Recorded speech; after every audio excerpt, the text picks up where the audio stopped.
Hello students, class 10th physics electricity chapter की अपनी numerical series चल रही है और आज हम करने वाले हैं क्वेश्चन नंबर 22। ये वाला क्वेश्चन भी आपका एनसीईआरटी का है और ये वाला क्वेश्चन थोड़ा सा एमसीक्यू टाइप का लग रहा है। देखिए यहाँ पर क्योंकि हमारे पास ऑप्शन दिए हुए हैं 1 2 3 4। अच्छा, इस क्वेश्चन में क्या कहा गया, देखिए an electric bulb is rated 220 volt and 100 vote when it is operated on 110 volt the power consumed will be.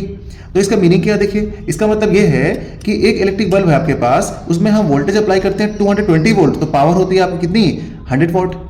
अब आपको बताना है कि जब आप 110 वोल्ट अप्लाई करेंगे तो आपको बताना है कितनी पावर इसकी होगी। इन चारों में से कोई एक आंसर होगा आपका। तो सबसे पहले जो हमारे पास गिवन वैल्यूज है ना, उनको नोट कर लेते हैं। तो हमारे पास गिवन वैल्यू क्या है, एक तो ये हमारे पास वोल्टेज रखा है, ठीक, वोल्टेज, तो यहाँ पर नोट कर लेते हैं V is equal to 220 volt.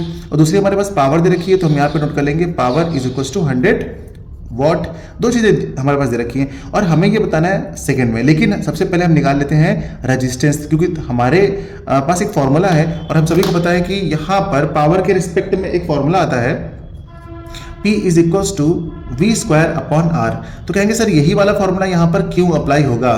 देखिए बात ये है ना कि हमारे पास फॉर्मूलाज तो बहुत सारे हैं, लेकिन हम ये देखते हैं कि किसका रिलेशन किससे, हमारे पास क्या क्या वैल्यूज है। हमारे पास सिर्फ P है और V है, ठीक है ना, और कुछ नहीं दिया हुआ है। तो यहाँ पर इसका ही एक फॉर्मूला होता है जिसमें हम PV R का फॉर्मूला लगाते हैं। कहोगे सर R तो है नहीं, अरे तो R हम यहाँ से निकाल लेंगे ना बेटा, यहाँ से R हम निकाल लेंगे और R निकालने के बाद फिर अगली बार से हम इसमें फिर से अगेन पुट कर देंगे। चलिए करके दिखाते हैं आपको।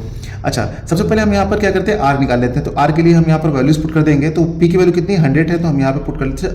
अच्छा, उससे पहले R के रिस्पेक्ट में फॉर्मूला बना लेते हैं। चलिए R इक्वल टू क्या हो जाएगा, सबसे पहले R ये फॉर्मूला हमारा, तो इसको देख करके हम R के रिस्पेक्ट में फॉर्मूला बना लेते हैं। तो क्या हो जाएगा, R ऊपर आ जाएगा और P नीचे चला जाएगा, तो ये हो जाएगा V स्क्वायर अपॉन में P। अब यहाँ वैल्यू पुट करते हैं। V स्क्वायर की वैल्यू कितनी हो जाएगी, ये V की वैल्यू है आपकी 220, तो 2 टाइम्स लिख देंगे हम, 220 इंटू 220 और अपॉन में P हमारा है 100। तो यहाँ से एक जीरो इससे कैंसिल हो गया, एक जीरो इससे कैंसिल हो गया, हमारा क्या बचा 22। और 22 जो है हमारा, इसको अगर मल्टीप्लाई करें आपस में तो कितना होता है, 484 होता है। ये हमारा रेजिस्टेंस आ गया पे, यानी कि अब यहाँ पे हम लिखेंगे नाउ।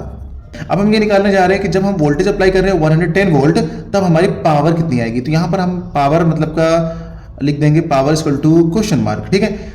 तो R हमारे पास ऑलरेडी है, क्योंकि R हमारे पास निकला है 484। अब बात समझ आई आपको, क्योंकि रेजिस्टेंस तो सेम रहेगा, है कि नहीं। तो अब यहाँ पे हम क्या करेंगे, फिर से वही फॉर्मूला पुट कर देंगे, कौन सा, पावर का। तो पावर इसको लिख देंगे क्या, V स्क्वायर अपॉन में R।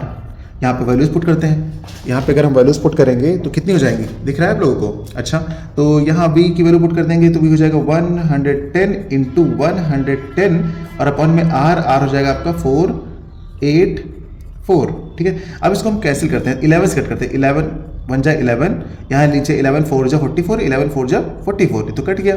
अब इस वाले को कैंसिल करते हैं तो ये भी हो जाएगा 11 1 जा 11, ये जीरो लगा दो यहाँ पे, और ये 4 जा 44, यानी हमारे पास ये कैंसिल होकर आ गया, ऊपर आ गया 10 इंटू 10 यानी 100 और नीचे आ गया आपका 4। और अगर इसको हम कट करते हैं तो ये कितना आ जाएगा हमारा, 4 2 जा 8, 2 आया तो 25, यानी कि हमारी पावर की जो वैल्यू आ गई है वो आ गई है 25 वॉट। यहाँ पर देखिए हमारे पास ये डी वाला ऑप्शन आ रहा था और यहाँ पर हमारे पास इतनी पावर आ गई है, तो यही हमारा जो है डी ऑप्शन जो है ये करेक्ट आंसर होता है।